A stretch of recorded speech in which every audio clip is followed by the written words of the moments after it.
The following is the official testimony of Archbishop Carlo Maria Vigano that has implicated Pope Francis in the cover-up of the sexual abuse crisis in the Church. I offer no personal commentary, save for this one statement.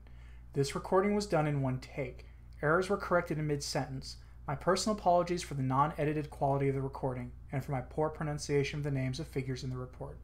Ave Maria. Testimony by His Excellency Carlo Maria Vigano, titular Archbishop of Lompania, Apostolic Nuncio. In this tragic moment for the Church in various parts of the world, the United States, Chile, Honduras, Australia, etc., bishops have a very grave responsibility.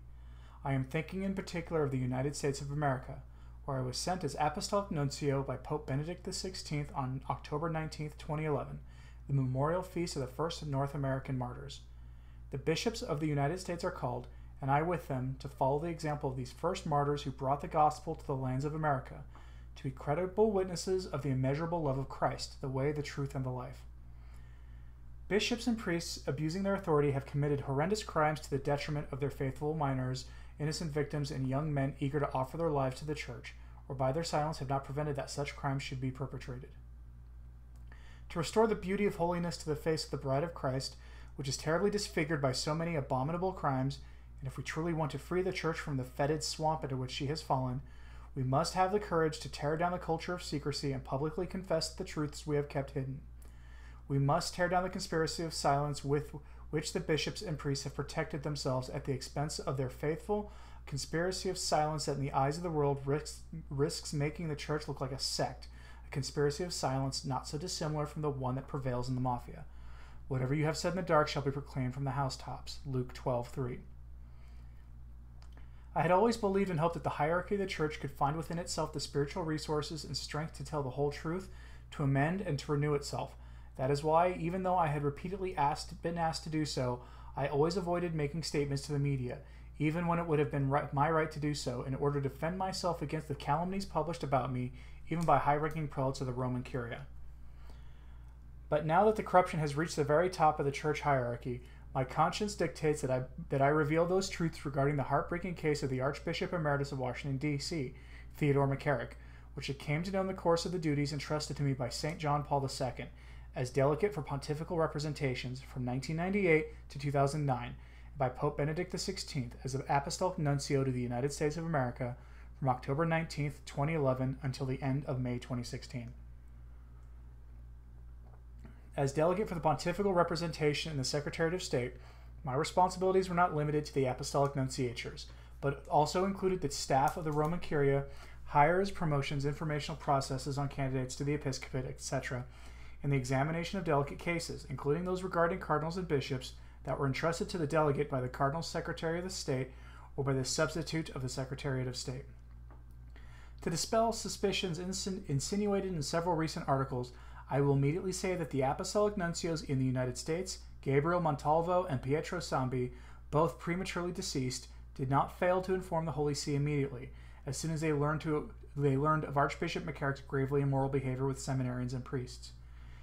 Indeed, according to what Nuncio Pietro Sambi wrote, Father Boniface Ramsey, OP's letter dated November 22, 2000, was written at the request of the late Nuncio Montalvo. In the letter, Father Ramsey, who had been a professor at the Diocesan Seminary in Newark from the end of the 80s until 1996, affirms that there was a recurring rumor in the seminary that the Archbishop, quote, shared his bed with seminarians, end quote, inviting 5 at a time to spend the weekend with him at his beach house.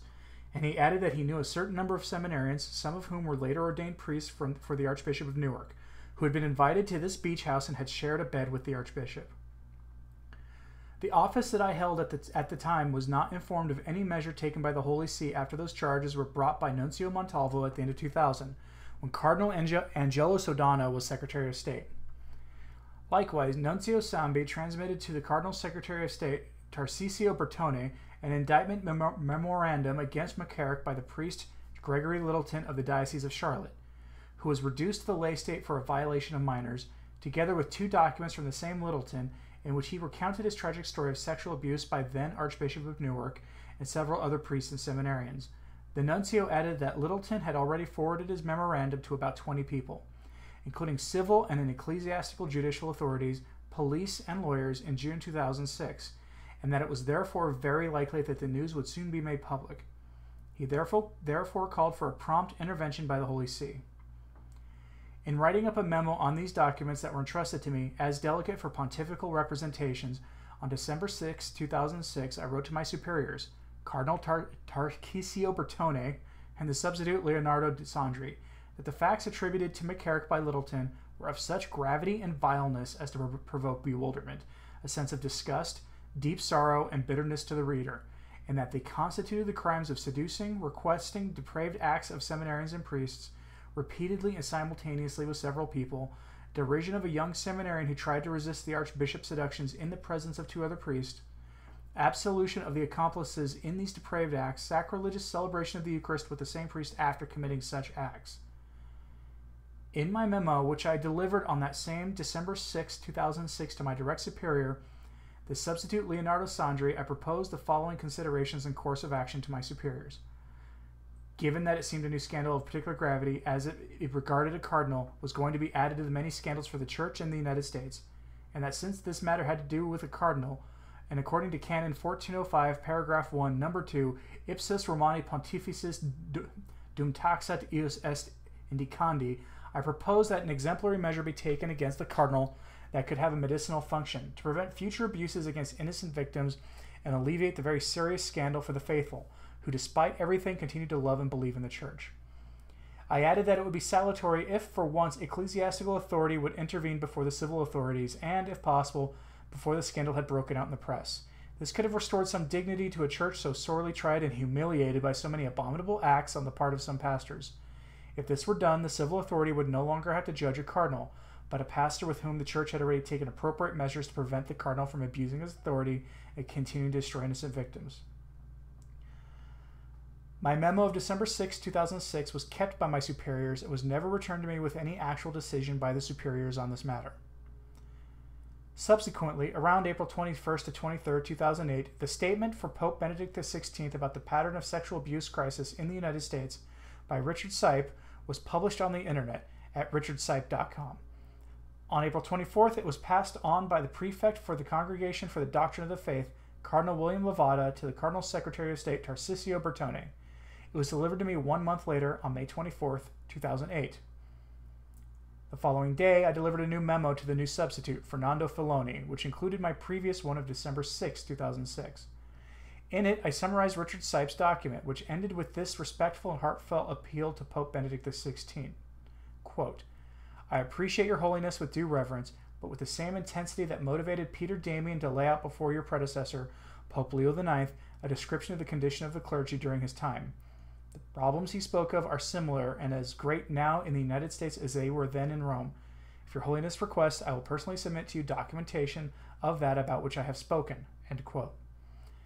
I ended my memo by repeating to my superiors that I thought it was necessary to intervene as soon as possible by removing the cardinal's hat from Cardinal McCarrick, and that he should be subjected to the sanctions established by the Code of Canon Law, which also provided for reduction to the lay state. The second memo of mine was also never returned to the personnel office, and I was greatly dismayed at my superiors for the inconceivable absence of any measure against the cardinal, and for the continuing lack of any communication with me since my first memo in December 2006. But finally I learned with certainty through Cardinal Giovanni Battista Re, then prefect for the Congregation of Bishops, that Richard Sipe's courageous and meritorious statement had the desired result. Pope Benedict had imposed on Cardinal McCarrick sanctions similar to those now imposed on him by Pope Francis. The cardinal was to leave the seminary where he was living, he was forbidden to celebrate Mass in public, to participate in public meetings, to give lectures, to travel with the obligation of dedicating himself to a life of prayer and penance.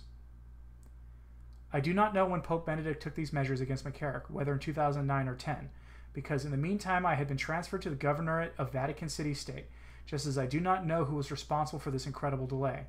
I certainly do not believe it was Pope Benedict, who as cardinal had repeatedly denounced the corruption present in the Church, and the first months of his pontificate had already taken a firm stand against the admission into seminary of young men with deep homosexual tendencies. I believe it was due to the Pope's first collaborator at that time, Cardinal Tarcisio Bertone, who notoriously favored promoting homosexuals into positions of responsibility and was accustomed to managing the information he thought appropriate to convey to the Pope. In any case, what is certain is that Pope Benedict imposed the above canonical sanctions on McCarrick, and that they were communicated to him by the Apostolic Nuncio to the United States, Pietro Sambi. Monsignor Jean-François Lanfilm, then first counselor of the Nunciature in Washington and charge d'affaires after the unexpected death of Nuncio Sambi in Baltimore, told me when I arrived in Washington, and he is ready to testify to it, about a stormy conversation lasting over an hour that Nuncio Sambi had with Cardinal McCarrick, whom he had summoned to the Nunciature. Monsignor Lanfilm told me that the Nuncio's voice could be heard all the way out in the corridor, end quote.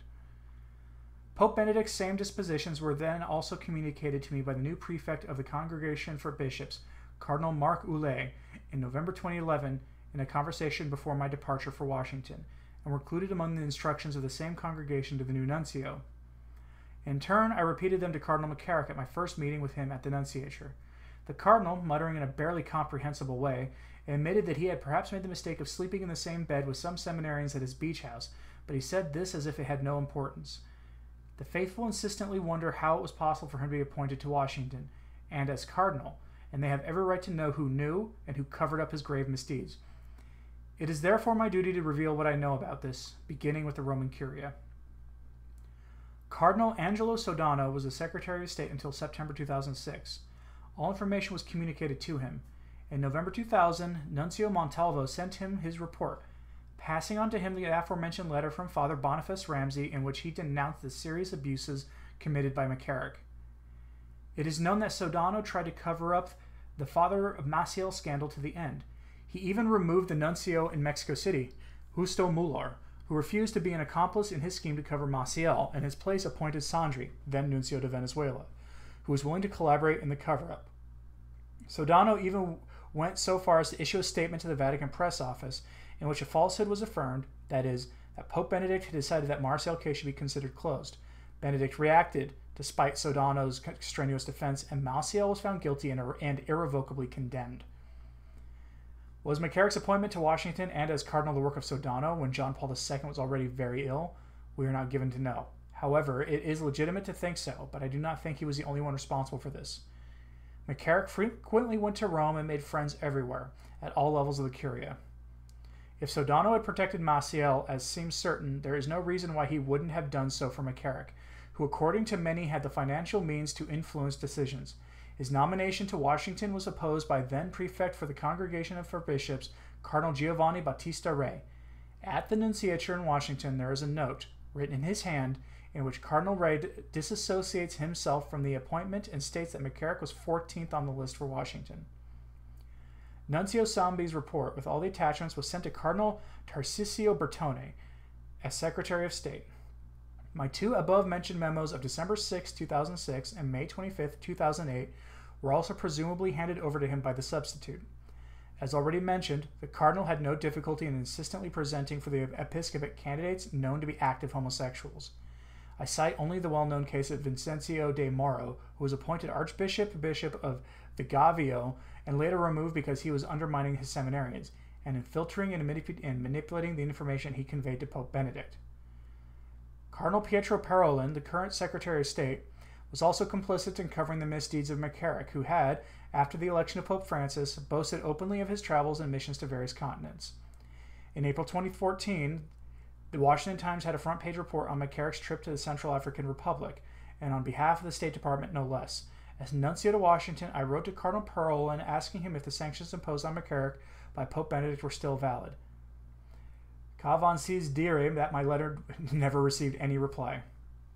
The same can be said for Cardinal William Levada, former prefect for the Congregation of the Doctrine of the Faith, for Cardinals Marc Oulet, prefect for the Congregation of Bishops, Lorenzo Baldessari, former secretary of the same Congregation for Bishops, and Archbishop Ilson de Jesus Montanari, current secretary of the same congregation. They were all aware by reason of their office of the sanctions imposed by Pope Benedict on McCarrick. Cardinals Leonardo Sandri, Fernando Filoni, and Angelo Becciu, as substitutes of the Secretary of State, knew in every detail the situation regarding Cardinal McCarrick. Nor could Cardinals Giovanni Lajolo and Dominique Mamberti have failed to know. As secretaries for relations with states, they had participated several times a week in collegial meetings with the Secretary of State. As far as the Roman Curia is concerned, for the most part I will stop here, even if the names of other prelates in the Vatican are well known. even some very close to Pope Francis, such as Cardinal Francesco Cocopalmario and Archbishop Vincenzo Paglia, who belonged to the homosexual current in favor of subverting Catholic doctrine on homosexuality, a current already denounced in 1986 by Cardinal Joseph Ratzinger, then prefect of the Congregation for the Doctrine of the Faith, in the letter to the bishops of the Catholic Church on the pastoral care of homosexual persons. Cardinals Edwin Frederick O'Brien and Renato Rafael Martino also belong to the same current, albeit with a different ideology. Others belonging to this current even reside at the Domus Sanctae Marthae, now to the United States. Obviously, the first to have been informed of the measures taken by Pope Benedict was McCarrick's successor in the Washington See, Cardinal Donald Wuerl, whose situation is now completely compromised by the recent revelations regarding his behavior as Bishop of Pittsburgh. It is absolutely unthinkable that Nuncio Sambi, who is an extremely responsible person, loyal, direct, and explicit in his way of being, a true son of Romagna, did not speak to him about it. In any case, I myself brought up the subject with Cardinal Wuerl on several occasions. And I certainly didn't need to go into detail because it was immediately clear to me that he was fully aware of it. I also remember in particular the fact that I had to draw his attention to it, because I realized that in an archdiocesan publication, on the back cover in color, there was an announcement inviting young men who thought they had a vocation to the priesthood to a meeting with Cardinal McCarrick. I immediately phoned Cardinal Wuerl, who expressed his surprise to me, telling me that he knew nothing about that announcement and that he would cancel it. If, as he now continues to state, he knew nothing of the abuses committed by McCarrick and the measures taken by Pope Benedict, how can this answer be explained? His recent statements that he knew nothing about it, even though at first he cunningly referred to compensation for the two victims, are absolutely laughable. The Cardinal lies shamelessly and prevails upon his Chancellor, Monsignor Antonicelli, to lie as well. Cardinal Wuerl also clearly lied on another occasion. Following a morally unacceptable event authorized by the academic authorities at Georgetown University, I brought it to the attention of its president, Dr. John De Gioia, sending him 2 subsequent letters. Before forwarding them to the addressee, so as to handle things properly, I personally gave a copy of them to the Cardinal, with an accompanying letter I had written. The Cardinal told me that he knew nothing about it. However, he failed to acknowledge receipt of my 2 letters, contrary to what he customarily did. I subsequently learned that the event at Georgetown had taken place for 7 years, but the Cardinal knew nothing about it. Cardinal Wuerl, well aware of the continuous abuses committed by Cardinal McCarrick and the sanctions imposed on him by Pope Benedict, transgressing the Pope's order, also allowed him to reside at a seminary in Washington, D.C. In doing so, he put other seminarians at risk. Bishop Paul Bukotsky, emeritus of Metuchen, and Archbishop John Myers, emeritus of Newark, covered up the abuses committed by McCarrick in their respective dioceses and compensated 2 of his victims. They cannot deny it, and they must be interrogated in order to reveal every circumstance and all responsibility regarding this matter. Cardinal Kevin Farrell, who was recently interviewed by the media, also said that he didn't have the slightest idea about the abuses committed by McCarrick. Given his tenure in Washington, Dallas, and now Rome, I think no one can honestly believe him. I don't know if he was ever asked if he knew about Maciel's crimes. If he were to deny this, would anybody believe him, given that he occupied positions of responsibility as a member of the Legionnaires of Christ? Regarding Cardinal Sean O'Malley, I would simply say that his latest statements on the McCarrick case are disconcerting and have totally obscured his transparency and credibility. My conscience requires me also to reveal facts that I have experienced personally concerning Pope Francis that have a dramatic significance, which, as bishop, sharing the collegial responsibility of all the bishops for the Universal Church, do not allow me to remain silent, and that I state here ready to affirm them under oath by calling on God as my witness. In the last months of his pontificate, Pope Benedict XVI had convened a meeting of all the apostolic nuncios in Rome, as Paul VI and St. John Paul II had done on several occasions. The date set for the audience with the Pope was Friday, June 21, 2013. Pope Francis kept this commitment made by his predecessor. Of course, I also came to Rome from Washington. It was my first meeting with the new Pope, elected only 3 months prior after the resignation of Pope Benedict. On the morning of Thursday, June 20th, 2013, I went to the Domus Sanctae Marthae to join my colleagues who were staying there. As soon as I entered the hall, I met Cardinal McCarrick, who wore the red-trimmed cassock. I greeted him respectfully, as I had always done. He immediately said to me in a tone somewhere between ambiguous and triumphant, "The Pope received me yesterday. Tomorrow I am going to China." At the time, I knew nothing of his long friendship with Cardinal Bergoglio and of the important part he had played in his recent election, as McCarrick himself would later reveal in a lecture at Villanova University and in an interview with the National Catholic Reporter. Nor had I ever thought of the fact that he participated in the preliminary meetings of the recent conclave, and that the role he had been able to have as a cardinal elector in the 2005 conclave. Therefore, I did not immediately grasp the meaning of the encrypted message that McCarrick had communicated to me, but that would become clearer to me in the days immediately following. The next day, the audience with Pope Francis took place. After his address, which was partly read and partly delivered off the cuff, the Pope wished to greet all the nuncios one by one. In single file, I remember that I was among the last. When it was my turn, I just had the time to say to him, "I am the nuncio to the United States." He immediately assailed me with a tone of reproach using these words: "The bishops in the United States must not be ideologized. They must be shepherds." Of course, I was not in a position to ask for explanations about the meaning of his words and the aggressive way in which he had upbraided me. I had in my hand a book in Portuguese that Cardinal Malley had sent me for the Pope a few days earlier, telling me so he could go over his Portuguese before going to Rio for World Youth Day. I handed it to him immediately, and so freed myself from that extremely disconcerting and embarrassing situation. At the end of the audience, the Pope announced, "Those of you who are still in Rome next Sunday are invited to celebrate with me at the Domus Sanctae Martha." I naturally thought of staying on to clarify as soon as possible what the Pope intended to tell me. On Sunday, June 24th, before the concelebration of the Pope, I asked Monsignor Rica, who was the person in charge of the house, helped us put on the vestments, if he could ask the Pope if he could receive me sometime in the following week. How could I have returned to Washington without having clarified what the Pope wanted of me?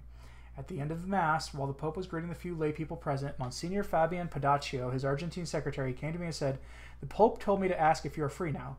Naturally, I replied that I was at the Pope's disposal and that I thanked him for receiving me immediately. The Pope took me to the first door in his apartment and said, "We have 40 minutes before the Angelus." I began the conversation, asking the Pope what he intended to say to me with the words he had addressed to me when I greeted him the previous Friday. And the Pope, in a very different, friendly, almost affectionate tone, said to me, "Yes, the bishops in the United States must not be ideologized. They must not be right-wing like the Archbishop of Philadelphia." The Pope did not give me the name of the Archbishop. "They must be shepherds, and they must not be left-wing," and he added, raising both arms. "And when I say left-wing, I mean homosexual." Of course, the logic of the correlation between being left-wing and being homosexual escaped me, but I added nothing else. Immediately after the Pope asked me in a deceitful way, "What is Cardinal McCarrick like?" I answered him with a complete frankness and, if you want, with great naivete. "Holy Father, I don't know if you know Cardinal McCarrick, but if you ask the Congregation for Bishops, there is a dossier this thick about him. He corrupted generations of seminarians and priests, and Pope Benedict ordered him to withdraw to a life of prayer and penance." The Pope did not make the slightest comment about those very grave words of mine. Did not show any expression of surprise on his face, as if he had already known the matter for some time, and he immediately changed the subject. But then, what was the Pope's purpose in asking me that question? What is Cardinal McCarrick like? He clearly wanted to find out if I was an ally of McCarrick or not. Back in Washington, everything became very clear to me, thanks also to a new event that occurred only a few days after my meeting with Pope Francis. When the new Bishop Mark Seitz took possession of the Diocese of El Paso on July 9th, 2013, I sent the first counselor, Monsignor Jean-Francois Lathium, while I went to Dallas that same day for an international meeting on bioethics. When he got back, Monsignor Lathium told me that in El Paso he had met Cardinal McCarrick, who, taking him aside, told him almost the same words that the Pope had said to me in Rome: "The bishops in the United States must not be ideologized. They must not be right-wing. They must be shepherds." I was astounded. It was therefore clear that the words of reproach that Pope Francis had addressed to me on June 21st, 2013, had been put into his mouth the day before by Cardinal McCarrick.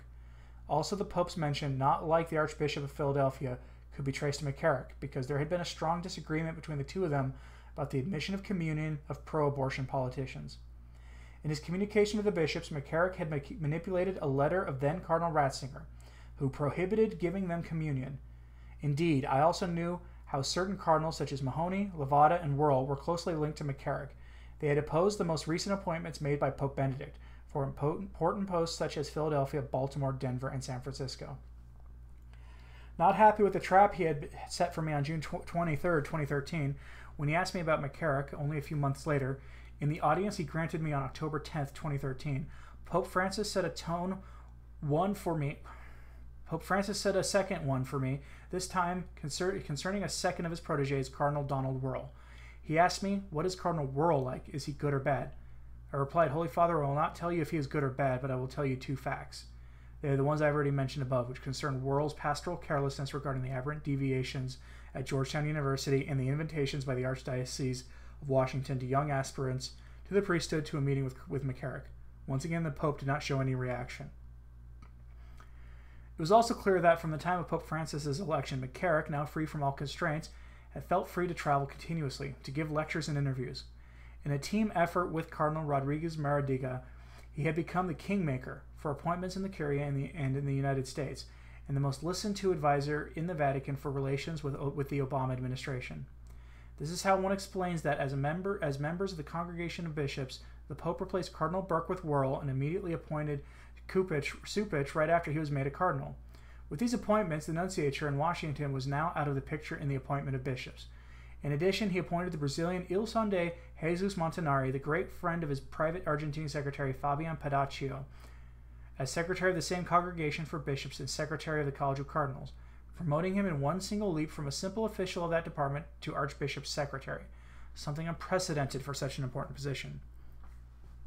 The appointments of Blaise Cupich to Chicago and Joseph W. Tobin to Newark were orchestrated by McCarrick, Maradiaga, and Worrell, united by a wicked pact of abuses by the first and at least a cover-up of abuses by the other two. Their names were not among those presented by the nunciature for Chicago and Newark. Regarding Cupich, one cannot fail to note his ostentatious arrogance and the insolence with which he denies the evidence that is now obvious to all. The 80% of the abuses The 80% of the abuses found were committed against young adults by homosexuals who were in a relationship of authority over their victims. During the speech he gave when he took possession of the Chicago See, at which I was present as a representative of the Pope, Cupich quipped that one certainly should not expect the new Archbishop to walk on water. Perhaps it would be enough for him to be able to remain with his feet on the ground and not try to turn reality upside down, blinded by his pro-gay ideology, as he stated in a recent interview with American Magazine. Extolling his particular expertise in the matter, having been president of the Committee on Protection of Children and Young People of the USCCB, he asserted that the main problem in the crisis of sexual abuse by clergy is not homosexuality, and that affirming this is only a way of diverting attention from the real problem, which is clericalism.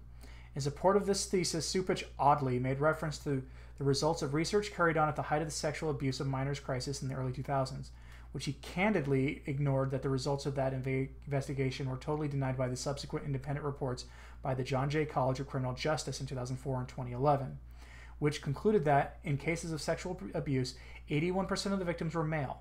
In fact, Father Hans Zollner, Vice Rector of the Pontifical Gregorian University, President of the Center for Child Protection, and member of the Pontifical Commission for the Protection of Minors, recently told the newspaper La Stampa that in most cases it is a question of homosexual abuse. The appointment of McElroy in San Diego was also orchestrated from above with an encrypted peremptory order to me as nuncio by Cardinal Parolin. Reserve the See of San Diego for McElroy. McElroy was also well aware of McCarrick's abuses, as can be seen from a letter sent to him by Richard Sipe on July 28, 2016. These characters are closely associated with individuals belonging in particular to the deviated wing of the Society of Jesus. Unfortunately, today a majority, which had already been a cause of serious concern to Paul VI and subsequent pontiffs. We need only consider Father Robert Drinian, S.J., who was elected 4 times to the House of Representatives and was a staunch supporter of abortion, or Father Vincent O'Keefe, S.J., one of the principal promoters of the Land O'Lakes Statement of 1967, which seriously compromised the Catholic identity of universities and colleges in the United States. It should be noted that McCarrick, then president of the Catholic University of Puerto Rico, also participated in that inauspicious undertaking which was so harmful to the formation of the consciences of American youth, closely associated as it was with the deviated wing of the Jesuits. Father James Martin, S.J., acclaimed by the people mentioned above, in particular Cupich, Tobin, Farrell, and McElroy, appointed consultor of the Secretariat for Communications, well-known activist who promotes the LGBT agenda, chosen to corrupt the young people who will soon gather in Dublin for the World Meeting of Families, is nothing but a sad recent example of that deviated wing of the Society of Jesus. Pope Francis has repeatedly asked for total transparency in the Church and for bishops and faithful to act with parrhesia. The faithful throughout the world also demand this of him in an exemplary manner. He must honestly state when he first learned about the crimes committed by McCarrick, who abused his authority with seminarians and priests. In any case, the Pope learned about it from me on June 23, 2013, and continued to cover for him. He did not take into account the sanctions that Pope Benedict had imposed on him and made him his trusted counselor along with Maradaga. The latter is so confident of the Pope's protection that he can dismiss as gossip the heartfelt appeals of dozens of his seminarians, who found the courage to write to him after one of them tried to commit suicide over homosexual abuse in the seminary. By now, the faithful have well understood Maridaga's strategy. Insult the victims to save himself, lie to the bitter end to cover up a chasm of abuses of power, of mismanagement in the administration of church property, and of financial disasters even against close friends, as in the case of the ambassador of Honduras, Alejandro Valadares, former dean of the diplomatic corps of the Holy See. In the case of the former auxiliary bishop Juan Jose Pineda, after the article published in the Italian weekly L'Espresso last February, Maradiaga stated in the newspaper Avenir, "It was my auxiliary bishop Pineda who asked for the visitation so as to clear his name after being subjected to much slander." Now, regarding Pineda, the only thing that has been made public is that his resignation has simply been accepted, thus making any possible responsibility of his and Maradiaga vanish into nowhere. In the name of transparency so hailed by the Pope, the report that the visitator, Argentine Bishop Alcides Casaredo, delivered more than a year ago only and directly to the Pope, must be made public. Finally, the recent appointment as substitute of the Archbishop Edgar Peña Parra is also connected with Honduras, that is, with Maradaga. From 2003 to 2007, Peña Parra worked as the counselor at the Tegucigalpa Nunciature, as delegate for the pontifical representations that received worrisome information about him. In Honduras, a scandal as huge as the one in Chile is about to be repeated. The Pope defends his man, Cardinal Rodriguez Maradiaga, to the bitter end, as he done in Chile with Bishop Juan de la Cruz Barros, whom he himself appointed Bishop of Osorno against the advice of the Chilean bishops. First, he insulted the abused victims. Then, only when he was forced to by the media and a revolt by the Chilean victims and faithful, did he recognize his error and apologize, while saying that he had been misinformed, causing a disastrous situation for the church in Chile, but continuing to protect the two Chilean cardinals, Errázuriz and Izadi. Even in the tragic affair of McCarrick, Pope Francis's behavior was no different. He knew from at least June 23, 2013, that McCarrick was a serial predator. Although he knew that he was a corrupt man, he covered for him to the bitter end. Indeed, he made McCarrick's advice his own, which was certainly not inspired by sound intentions and for love of the church. It was only when he was forced by the report of the abuse of a minor, again on the basis of media attention, that he took action regarding McCarrick to save his image in the media. Now, in the United States, a chorus of voices is rising especially for the lay faithful, and has recently been joined by several bishops and priests asking that all those who, by their silence, covered up McCarrick's criminal behavior or who used him to advance their career or promote their intentions, ambitions, and power in the church should resign. But this will not be enough to heal the situation of extremely grave immoral behavior by the clergy, by the bishops and priests. A time of conversion and penance must be proclaimed. The virtue of chastity must be recovered in the clergy and in the seminaries. Corruption and the misuse of the church resources and of the offerings of the faithful must be fought against. The seriousness of homosexual behavior must be denounced. The homosexual networks present in the church must be eradicated, as Janet Smith, professor of moral theology at the Sacred Heart Major Seminary in Detroit, recently wrote, quote, "The problem of clergy abuse," she wrote, "cannot be resolved simply by the resignation of some bishops, and even less so by bureaucratic directives. The deeper problem lies in homosexual networks within the clergy, which must be eradicated," end quote. These homosexual networks, which are now widespread in many dioceses, seminaries, religious orders, etc., act under the concealment of secrecy and lies within the power of octopus tentacles and strangle innocent victims and priestly vocations and are strangling the entire church. I implore everyone, especially bishops, to speak up in order to defeat this conspiracy of silence that is so widespread and to report the cases of abuse that they know about to the media and civil authorities. Let us heed the most powerful message that St. John Paul II left us as an inheritance. Do not be afraid. Do not be afraid. In his 2008 homily on the Feast of the Epiphany, Pope Benedict reminded us that the Father's plan of salvation had been fully revealed and realized in the mystery of Christ's death and resurrection. But it needs to be welcomed in human history, which is always a history of fidelity on God's part and, unfortunately, also of infidelity on the part of us men. The Church, the depository of the blessing of the new covenant, signed in the blood of the Lamb, is holy, but made up of sinners. As St. Ambrose wrote, the Church is immaculata ex maculatis. She is holy and spotless, even though in her earthly journey she is made up of men stained with sin.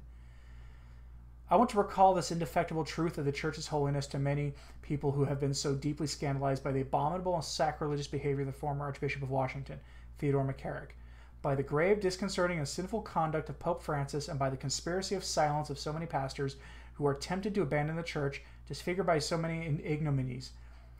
At the Angelus on Sunday, August 12, 2018, Pope Francis said these words: "Everyone is guilty for the good he could have done and did not do. If we do not oppose evil, we tacitly feed it. We need to intervene where evil is spreading, for evil spreads where daring Christians who oppose evil with good are lacking." If this is rightly to be considered a serious moral responsibility for every believer, how much graver is it for the Church's supreme pastor, who in the case of McCarrick not only did not oppose evil, but associated himself in doing evil with someone he knew to be deeply corrupt. He followed the advice of someone he knew well to be a pervert, thus multiplying exponentially with his supreme authority the evil done by McCarrick. And how many other evil pastors is Francis still continuing to prop up in their active destruction of the church? Francis is abdicating the mandate which Christ gave to Peter to confirm the brethren. Indeed, by his action he has divided them, led them into error, and encouraged the wolves to continue to tear apart the sheep of Christ's flock. In this extremely dramatic moment for the universal church, he must acknowledge his mistakes, and in keeping with the proclaimed principle of zero tolerance, Pope Francis must be the first to set a good example for cardinals and bishops who covered up McCarrick's abuses and resign along with all of them. Even in dismay and sadness of the enormity of what is happening, let us not lose hope. We well know that the great majority of our pastors live their priestly vocation with fidelity and dedication. It is in moments of great trial that the Lord's grace is revealed in abundance and makes his limitless mercy available to all. But it is granted only to those who are truly repentant and sincerely propose to amend their lives. This is a favorable time for the church to confess her sins, to convert, and to do penance. Let us all pray for the church and for the Pope. Let us remember how many times he has asked us to pray for him. Let us all renew faith in the church, our mother. I believe in one holy Catholic and apostolic church. Christ will never abandon his church. He generated her in his blood and continually revives her with his spirit. Mary, Mother of the Church, pray for us. Mary, Virgin and Queen, Mother of the King of Glory, pray for us. Rome, August 22nd, 2018, Queenship of the Blessed Virgin Mary. This is an official translation by Diane Montagna.